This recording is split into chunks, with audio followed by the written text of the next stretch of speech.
Salut à tous, c'est Martin de Concierge Elite. Combien rapporte un logement en conciergerie Airbnb au Maroc? C'est ce qu'on va voir dans cette vidéo avec la conciergerie de Reda. Reda, c'est une personne de l'accompagnement Concierge Elite qui a développé son activité de conciergerie au Maroc. Sa conciergerie s'appelle Hostlux et il a actuellement plus de 25 biens dans son business de conciergerie et tu verras que ses objectifs sont très ambitieux parce qu'elle prend énormément de croissance. Aujourd'hui, on se retrouve justement dans un appartement qu'il possède en gestion avec son business de conciergerie et dans cette vidéo, on va t'y montrer exactement qu'est-ce qu'une conciergerie, comment est-ce qu'il a fait pour rentrer ce client, comment est-ce qu'il fait pour le gérer à distance et surtout quelque chose qui va t'intéresser, combien lui rapporte ce logement en termes de bénéfices. Dans cette vidéo, je vais directement prendre mon téléphone et je vais lui poser des questions. Il va vous faire visiter cet appart et c'est lui qui va tout vous présenter de A à Z. Allez, c'est parti. Hello tout le monde, donc là on va présenter un petit appartement que j'ai en gestion sur Marrakech. Soit cet appartement est de qualité haute standing on va dire et il est situé au centre à peu près de Guélis. Donc il fait 100 mètres carrés. Là on a une chambre lit king size assez beau avec un petit balcon juste là. Les petites serviettes aussi obligées. Là on a la deuxième chambre, c'est ma préférée, elle est incroyable. Lit king size aussi avec la petite télé pour Netflix, une belle vue aussi sur son vis-à-vis finalement parce que c'est ce que les gens demandent, d'être tranquille. Et voilà, on n'oublie pas les serviettes aussi. Là, on essaie d'ajouter le maximum de ce qu'on peut faire. Dans ce qu'on peut, en fait, là, on a un fer à repasser, un sèche-cheveux. En fait, il faut faire en sorte que le client final n'ait pas à se demander s'il doit acheter quelque chose ou pas. Donc là, on peut déposer des chaussures. La salle de bain elle est divisée par deux. Donc on a la première partie, là on a la petite douche italienne, assez stylée. Là on a les toilettes, c'est séparé. On essaie de mettre aussi des papiers hygiéniques, comme ça les gens ils n'ont pas à se demander s'il faut en avoir. Et là c'est le salon. Le salon il est incroyable avec la petite télé juste ici, les petites bouteilles d'eau obligées aussi. Le salon un petit peu traditionnel et moderne on va dire finalement. Voilà, là on va passer à la cuisine. Donc, vous pouvez voir l'appartement il est assez spacieux finalement, il fait plus de 100 mètres carrés je pense. Donc la cuisine assez moderne, teintée en noir, tout est quasiment neuf hein. Ici la propriétaire a directement meublé l'appartement pour l'exploitation sur Airbnb parce qu'elle sait la valeur de ce que ça peut rapporter au final. Là, la petite terrasse, vue sur les montagnes de la Coudia. Là, on a des bâtiments en construction parce que finalement, actuellement, tout Marrakech est en construction. Il y a énormément de propriétaires qui s'ajoutent de jour en jour parce qu'ils savent qu'il y a un énorme marché sur Airbnb et qu'il faut en profiter. Merci pour la présentation Reda. Maintenant, on va parler d'une conciergerie. Qu'est-ce qu'une conciergerie en quelques mots? Alors, une conciergerie, c'est un business où en fait, imaginons tu as un propriétaire qui a son bien dans une ville et qui ne souhaite pas s'occuper en fait de toute la partie gestion, check-in, check-out, ménage et communication avec le voyageur. C'est là où moi je vais me mettre en position et je vais faire toute cette partie-là pour lui et je vais aussi optimiser son logement en termes de publicité, en termes de revenus afin qu'il ait un meilleur revenu locatif, du coup en même temps se libérer de toute la charge en fait locative finalement, gestion, check-in, check-out, Okay. etc. En gros, tu vas récupérer les clés de propriétaire, c'est pas tes appartements. En fait, ta mission, c'est tu t'occupes de tout. Donc, grâce à toi, ils vont travailler moins, ils vont gagner plus et leur bien est confier une personne de sécurité, quoi. C'est ça? Exactement. Okay. Et l'astuce, c'est vraiment d'essayer d'automatiser ça au maximum en essayant en fait d'utiliser des logiciels pour la partie communication avec les voyageurs et l'ajustement de prix ou des serrures ou des boîtes à clés pour tout ce qui est check-in, check-out. Bien sûr, ouais. Bah ça justement, on en parlera après. Je pense que ça va aussi vous intéresser parce que c'est vraiment possible d'automatiser la gestion de ces biens en location courte durée. Et ce sera le thème d'après parce que justement, Reda a pour particularité de gérer son business de conciergerie en partie depuis la France alors qu'il possède tous ses biens au Maroc. Et concrètement, Reda, comment est-ce que tu as signé ce client? Alors, ce client exactement, j'avais fait une publicité sur Facebook Ads pour voilà, parler de ma conciergerie et de nos services. J'ai eu beaucoup de numéros de téléphone de personnes qui souhaitaient déléguer leur logement à une conciergerie. J'ai fait ces appels et l'un de ces appels s'est avéré être ce client. On a fait un rendez-vous, le feeling a bien passé et du coup voilà. Ok, ça marche. Et justement au niveau de ces stratégies, il y a beaucoup de personnes qui pensent que Facebook Ads, Google Ads, etc. c'est compliqué. Qu'est-ce que tu leur dirais? Bah écoute, je dirais que d'une part, oui, c'est compliqué si on n'a pas l'habitude d'utiliser ces outils.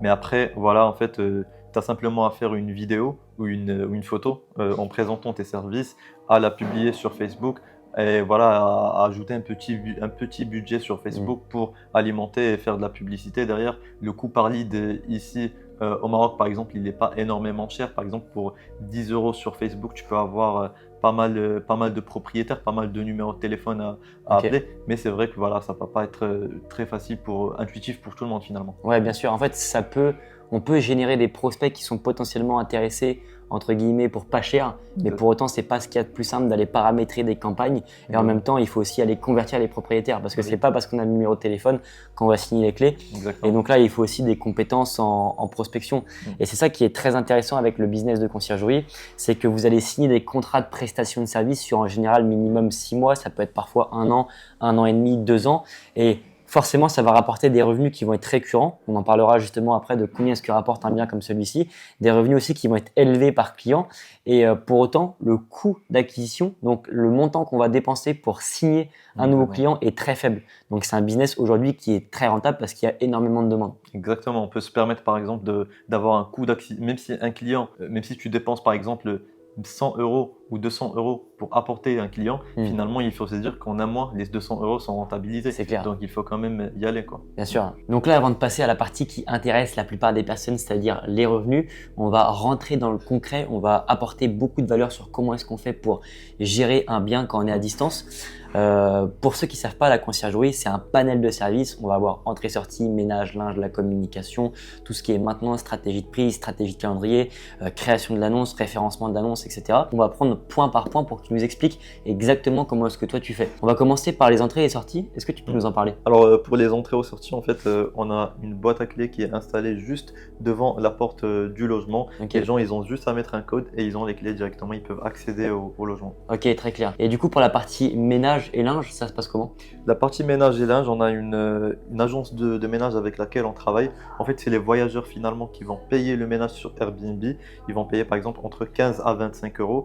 On prend ces 15 à 25 €, on les donne à l'agence de ménage et c'est eux qui s'occupent de tout, ménage, linge, blanchisserie et aussi la partie contrôle qualité. Donc ils ont une gouvernante aussi qui passe pour prendre les photos de chaque ménage avant de partir. Bah là justement c'est très intéressant parce qu'il y a eu une sortie ce matin, il y a aussi une entrée cet après-midi à 15 h, donc il y a la personne qui fait le ménage qui est autour avec la gouvernante qui sont en train de vérifier et c'est vrai qu'en termes de qualité de prestation ici qu'on voit qu'il n'y a pas de poussière, tout est parfaitement fait, franchement le ménage il est au top. Et au niveau de la communication, du coup ça se passe comment? Au niveau de la communication, alors au début ce que je faisais c'est que j'ai un outil qui s'appelle Hospitable, il y en a d'autres comme PassePass et Bet24 en fait qui te permettent d'automatiser des messages qui s'envoient automatiquement aux voyageurs pendant plusieurs étapes de leur voyage, avant leur check-in, après leur check-in. Et donc, juste avec ces 4 messages en fait, où tu expliques aux voyageurs comment accéder au logement, comment faire son check-out et potentiellement où tu lui demandes de te laisser un avis aussi, tu automatises déjà 80% des messages sur Airbnb et Booking. Pour les 20%, ce que je fais, c'est que voilà, je vais recevoir une notification, j'ai 2 sessions en réponse par jour, une à 9 h du matin, une à 15 h et des fois une à 18 h. Ça, c'est ce que je faisais au début pour mes 10 logements. Après mes 10 logements, j'ai embauché un assistant virtuel qui maintenant s'occupe de la partie message pour moi directement. Ok, super. Donc là, c'est vraiment ultra automatisé. Et justement, on parlera du temps que ça va te prendre en termes de gestion. Et au niveau de tout ce qui est stratégie de prix, stratégie de calendrier, etc., ça se passe comment? Alors niveau stratégie de prix, moi j'ai un outil qui s'appelle PriceLabs. D'ailleurs, il est assez connu dans le milieu. En fait, c'est un outil qui te permet d'ajuster les prix selon un certain paramétrage selon la demande aussi. Donc si la demande est élevée, on aura un plus grand prix automatiquement. Si la demande est basse, on aura un plus petit prix selon les week-ends, si c'est des jours fériés, si c'est des vacances en France ou à l'étranger. Donc ça va t'aider en fait à automatiser cette partie-là aussi. C'est vrai qu'il y a beaucoup de conciergeries qui vont proposer des services uniquement d'automatisation. Donc en gros, proposer aux propriétaires travailler moins, alors qu'il y a aussi la partie gagner plus qui va être proposée par tout ce qui est stratégie de prix, référencement, etc. Exactement, parce que oui, c'est simple en fait d'automatiser toute la partie gestion, mais le plus difficile derrière, c'est de permettre au propriétaire aussi d'optimiser ses revenus et pouvoir toi aussi te payer au final à ta conciergerie. Il faut que tout le monde soit gagnant-gagnant et par exemple l'ajustement de prix en effet il permet de faire ça parce que dans les basses saisons, tu baisses un peu les prix pour te démarquer de la concurrence et avoir un meilleur taux, meilleure occupation dans le Bien marché. sûr. Et dans les hautes saisons, tu optimises bien le prix pour en tirer le maximum de profit finalement. Ouais, c'est clair. Et du coup, sur des appartements comme celui-ci, ce qui fait vraiment peur aussi aux personnes qui vont les récupérer en gestion ou le Airbnb, c'est la maintenance. Intervenir dans le cas où est-ce qu'il y a un problème. Oui. Comment ça se passe par rapport à ça? Alors, au niveau de la maintenance, moi, ce que j'ai fait, c'est qu'au début, pour chaque problème, j'appelais une personne. Là, ce qu'on a fait, c'est que, à force, j'ai développé en fait un petit formulaire avec tous les contacts selon les problèmes. Donc, un technicien pour la clim, un plombier, etc. Et là, tout ce qu'on a à faire, c'est que s'il y a un problème, on appelle la personne qui sera qualifiée. Elle arrive dans le logement, elle va faire sa prestation. Si la femme de ménage, elle est là, elle va le superviser. Généralement, ça va se faire dans les check-in, check-out. Donc, il y aura la femme de ménage ou la gouvernante qui va superviser et il sera payé aussi à la fin du mois. Ok, donc là, si je comprends bien, au final, un appartement comme celui-ci, une fois que tu l'as mis en place sur Airbnb, Booking, il est complètement automatisé avec des personnes avec qui tu vas travailler, mais également à l'aide de logiciels. Et concrètement, du coup, en termes de temps de travail par mois, ça te prend combien de temps? Alors, avant de déléguer, ça me prenait à peu près 10 heures par semaine Ok. pour tous mes appartements. Là, après délégation et automatisation complète, je pense que j'en ai pour 1 heure et demie, 2 heures par semaine. Ok. Et même moins, hein, parce que finalement, j'ai réussi à quasiment tout déléguer. Je fais plus que la compta pendant le week-end. Là aussi, en fait, ça me permet aussi d'avoir plus de temps pour faire en fait augmenter le marketing en fait de mes logements. Ok. Parce que je vais essayer d'implémenter plus de stratégies pour mes logements, ajouter les plateformes de réservation, Ok. jouer plus sur les groupes Facebook, etc. pour augmenter ce reach aussi.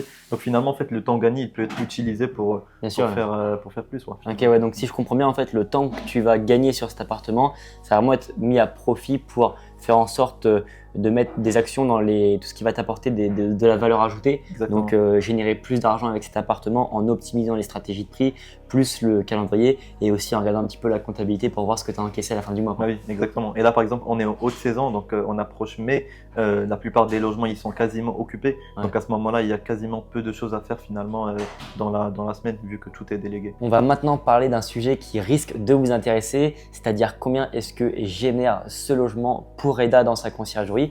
Mais avant ça, à savoir que en description, il y a une formation qui est complètement offerte, qui a été créée par Reda spécifiquement pour les personnes qui souhaitent développer une activité de conciergerie au Maroc. Donc, il va vous expliquer exactement comment ça fonctionne étape par étape.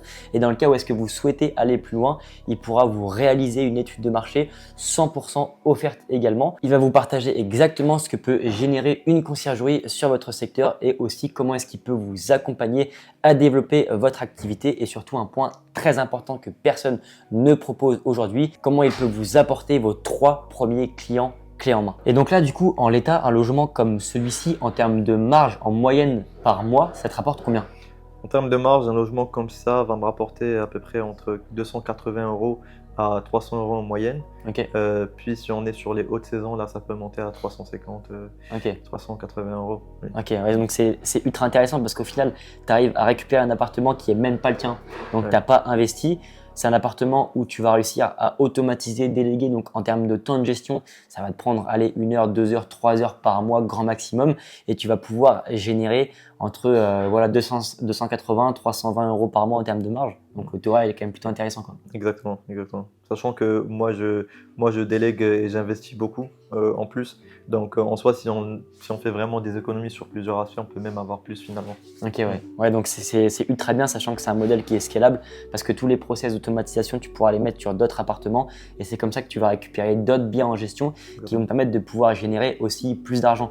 Et d'ailleurs, si toi aussi tu es intéressé pour développer une activité, encore une fois, sache qu'en description, il y a un lien avec une formation 100% offerte où Reda pourra t'expliquer exactement comment est-ce que toi aussi tu peux développer une activité de conciergerie comme ce qu'il a fait avec Oslux, qui est actuellement une conciergerie qui possède 25 biens et qui risque de monter à 50, 100, 200 biens d'ici les prochaines années.